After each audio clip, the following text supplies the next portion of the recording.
Hello students, मात्रा classes में आप सभी का स्वागत है। आज हम पढ़ेंगे बेसिक अकाउंटिंग में। आज हम पढ़ेंगे बेसिक अकाउंटिंग।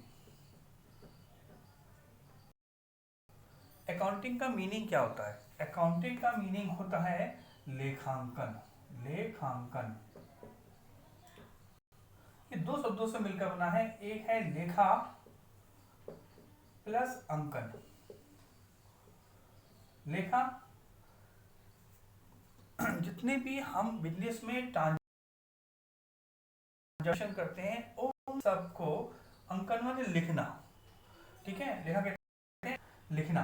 ठीक है, उन लेखा को ट्रांजैक्शन को हमें लिखना होता है।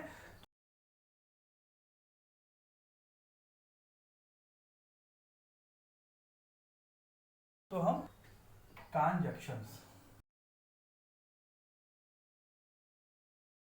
दें। जितने भी लेन देन करते हैं सबको हम अपनी बुक्स में रिकॉर्ड करते हैं। क्या? Record in books. बिजनेस की कुछ बुक्स होती हैं जिसमें हम सारे ट्रांजैक्शन को रिकॉर्ड करते हैं। कौन कौन सी बुक्स होती हैं? हमारे पास होती है सभी journal, cash book, purchase book, sale book, purchase,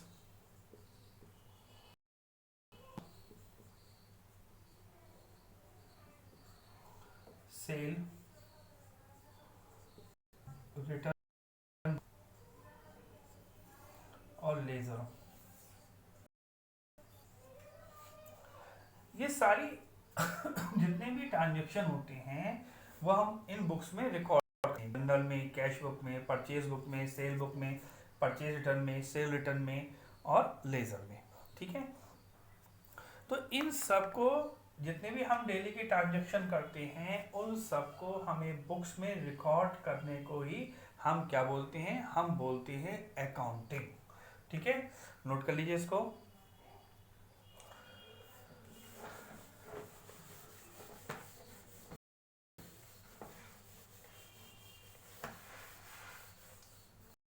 record करने के कुछ बेसिक टर्म्स होते हैं। ठीक है, वो क्या होते हैं? सबसे पहले हम जिन बिजनेस को रिकॉर्ड देख लेते हैं कि रिकॉर्ड क्या किया जाता है। तो रिकॉर्ड क्या किया जाता है? ट्रांजैक्शन। ट्रांजैक्शन को रिकॉर्ड किया जाता है। ट्रांजैक्शन क्या होता है? ट्रांजैक्शन का मतलब होता है when two person are mutually agree for own rights to others against consideration. ठीक है, when two persons when two persons mutually agree to transfer own rights to other person या others against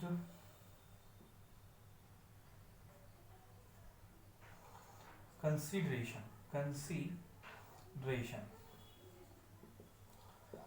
कंसिडरेशन का मतलब होता है मूल्य। Consideration का मतलब होता है मूल्य।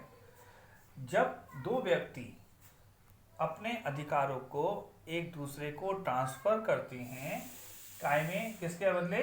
किसी मूल्य के बदले, तो हम उसको क्या बोलते हैं? हम उसको ट्रांजैक्शन बोलते हैं। ठीक है मेरी बात?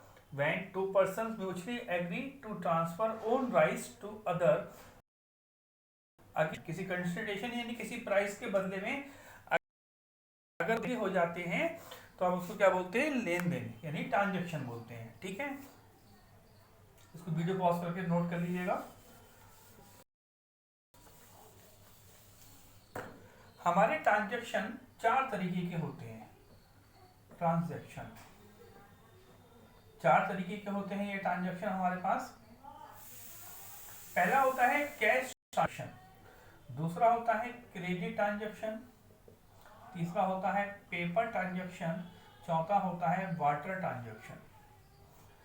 कैश ट्रांजैक्शन का मतलब क्या होता है?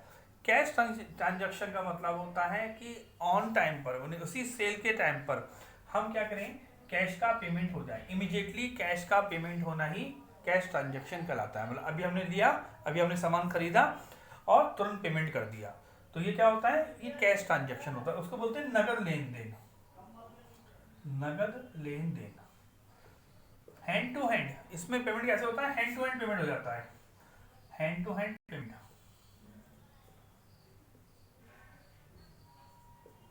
इसमें हैंड टू हैंड पेमेंट हो जाता है। क्रेडिट ट्रांजैक्शन का मतलब होता है उधार, कि सामान तो हम अभी लेंगे लेकिन पेमेंट हम बाद में करेंगे। इसमें क्या होता है, ये होता है प्रॉमिस टू पे, प्रॉमिस टू पे। इसमें हम देने का, पैसे देने का वायदा कर देते हैं, ठीक है, सामान अभी ले लेंगे लेकिन ये प्रॉमिस टू पे, देने का वायदा करेंगे, ठीक है। तो कैश ट्रांजैक्शन में नगद लेन हैंड टू हैंड पेमेंट हो जाता है, इसमें प्रॉमिस होता है, प्रॉमिस टू पे। ये होता है पेपर ट्रांजैक्शन, कागजी लेन, कागजी लेन देन।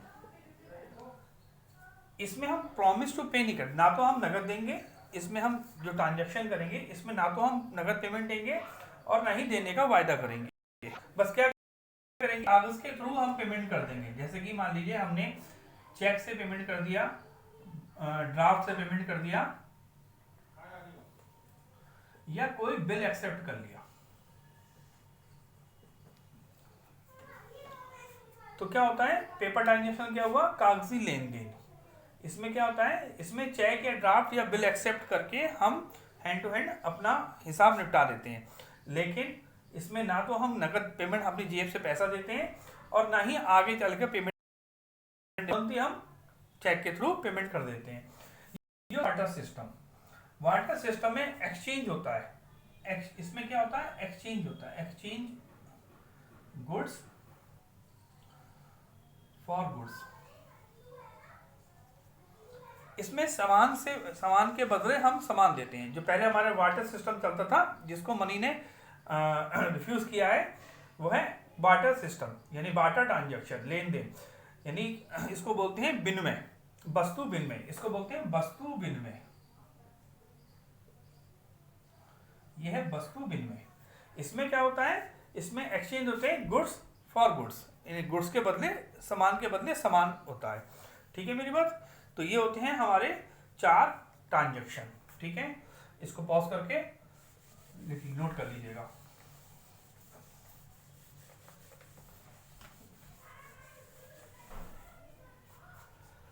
अब इस ट्रांजैक्शन के बाद, ये तो पहली ट्रांजैक्शन हो गई ना। अब दूसरा होता है हमारे परचेस। ये बेसिक टर्म्स हैं, ये सारी क्या है, हमारी बेसिक टर्म्स हैं जिनको हमें समझना होगा, बेसिक टर्म्स।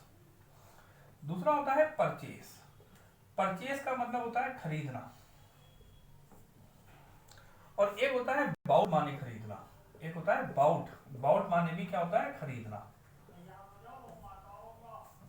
लेकिन दोनों का मीनिंग अलग अलग है, दोनों के अलग अलग जगहों पर दोनों का मीनिंग अलग अलग रहेगा। परचेज वर्ड का यूज कहां करते हैं, purchase word, purchase, when we purchase any goods for sale, use purchase word।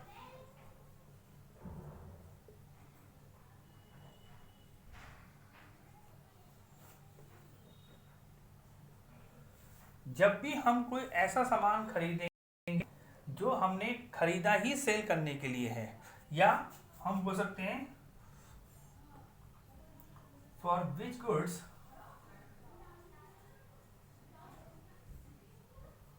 For that goods,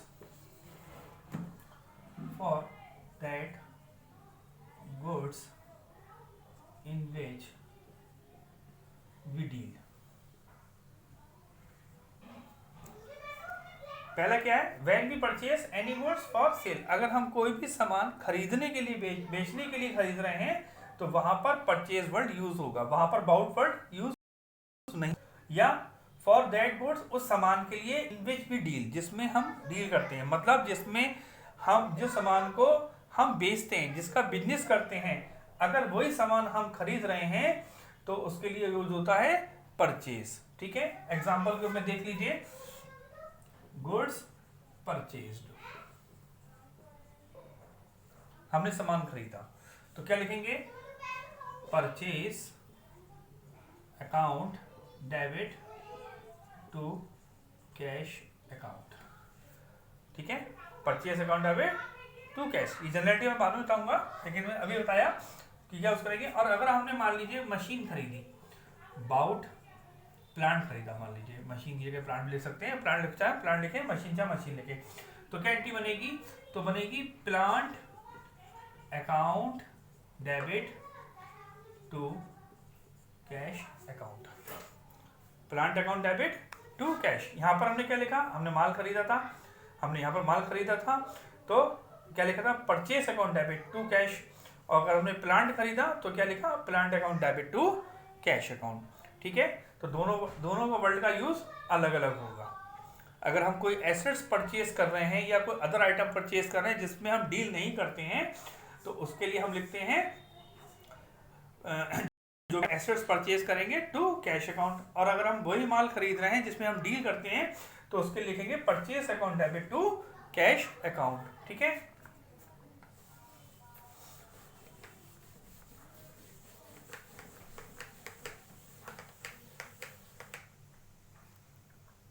दूसरा होता है हमारे पास सेल। दूसरा क्या होता है हमारे पास, सेल। सेल का मीनिंग क्या होता है, सेल का मतलब होता है बेचना। अब ये सेल वर्ड कहाँ यूज होगा, सेल वर्ड वहीं यूज होगा जिस माल को हमने खरीदा था। when we sold any goods, जब हम कोई सामान बेचते हैं, ठीक है, कौन सा goods, that goods which we purchased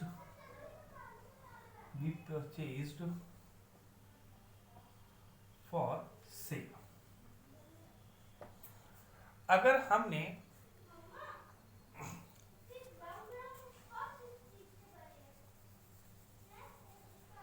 when we sold that goods which we purchased for sale, जो सामान हमने खरीदा के लिए था, अगर हम उसको बेच रहे हैं तो हम वहां पर का यूज करेंगे, जैसे गुड्स सोल्ड, तो क्या लिखेंगे, cash account debit to sales account. ठीक है, हम समझ में आ गए। और अगर हम कोई और आइटम में, जैसे हमने प्लांट खरीदा था तो लिखेंगे प्लांट सोल्ड, मान लो हमने प्लांट बेचा, सेल वर्ड यूज नहीं होगा, वहां पर क्या आएगा, वहां पर आएगा cash account debit to plant, वहां पर क्या लिखेंगे, वहां पर लिखेंगे cash account debit to plant. ठीक है, दोनों में बात बोली थी, इसमें to good sold, sorry for good sold, और यहां पर लिखा जाएगा फॉर प्लांट सोल्ड, लेकिन सेल वर्ड यहां पर नहीं आया, यहां पर हमने सेल नहीं लिखा, यहां पर हमने सेल वर्ड का यूज किया। क्यों, क्योंकि हमने उस माल को बेचा है जिसको हमने खरीदा ही बेचने के लिए था। ठीक है,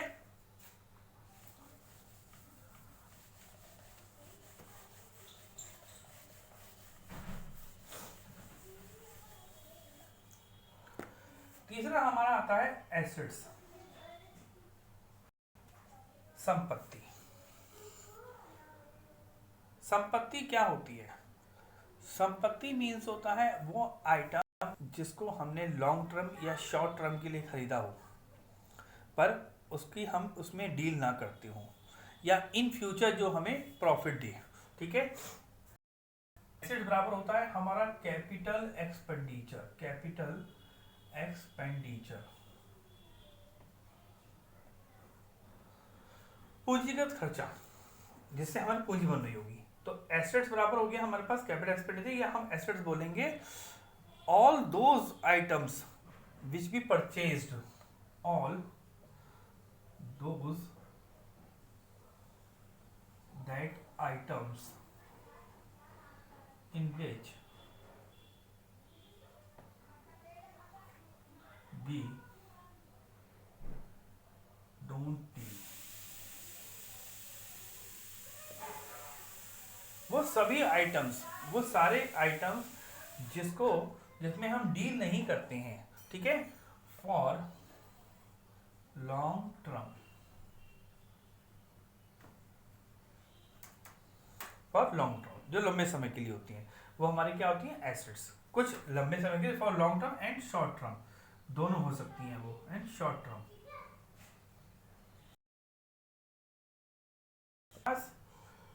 लंबे समय के लिए होती हैं और कुछ शॉर्ट टर्म के लिए भी होती हैं, कुछ समय, छोटे समय के लिए भी होती हैं, ठीक है। तो इसका हम अलग अलग अभी देखेंगे। तो all those goods dot items in which we do not deal, ये अभी लॉन्ग टर्म वाला और शॉर्ट टर्म वाला भी रहेंगे, मैं इसको आपको अभी क्लियर करूंगा, ठीक है। वो सारे आइटम हम जिसको खरीदेंगे जिसमें हम डील नहीं करते हैं, तो वो क्या कहलाती है, हमारी सारी एसेट्स कहलाती है। हमारे पास एसेट्स जो होती हैं,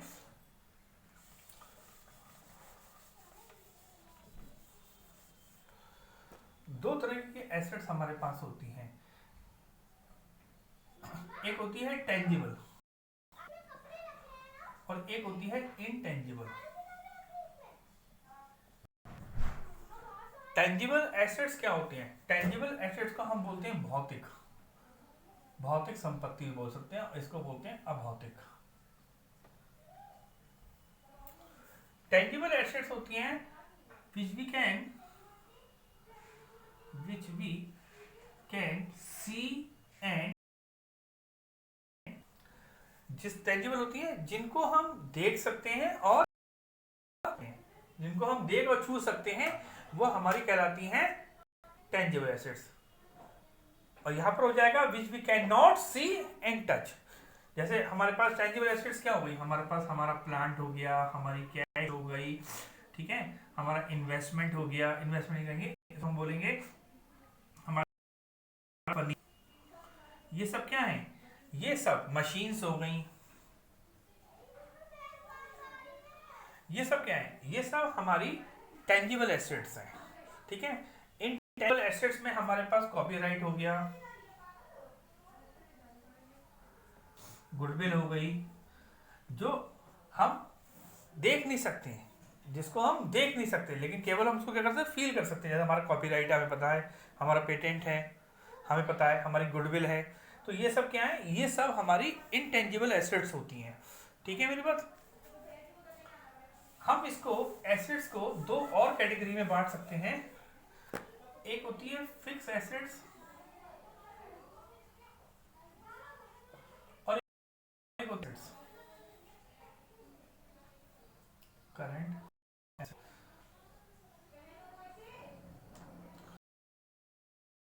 और करंट एसेट्स में क्या डिफरेंस होता है, फिक्स, हमारे पास फिक्स एसेट्स होती है जो फिक्स होती है, स्थायी संपत्ति, जिनकी होल ईयर में वैल्यू जो होती है सेम वैल्यू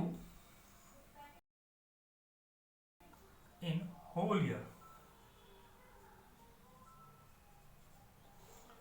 जिसकी वैल्यू हमारे पास पूरे साल भर फिक्स रहेगी। जैसे मान लीजिए हमने मशीन परचेज करी है, हमने मशीन, बाउड मशीन, हमने मशीन खरीदी, कितने खरीदी, 50,000 रुपए की।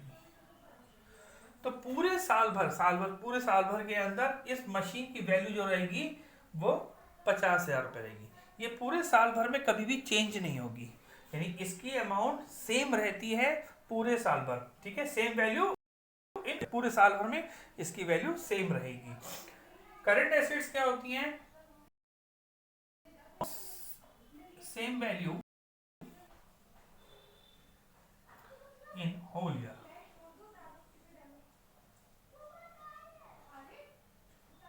these assets value change time to time, इनकी पूरे साल भर में वैल्यू चेंज होती रहेगी, एक जैसी नहीं रहेगी। ठीक है, these asset value change time to time, समय समय पर चेंज होगी। स्टॉक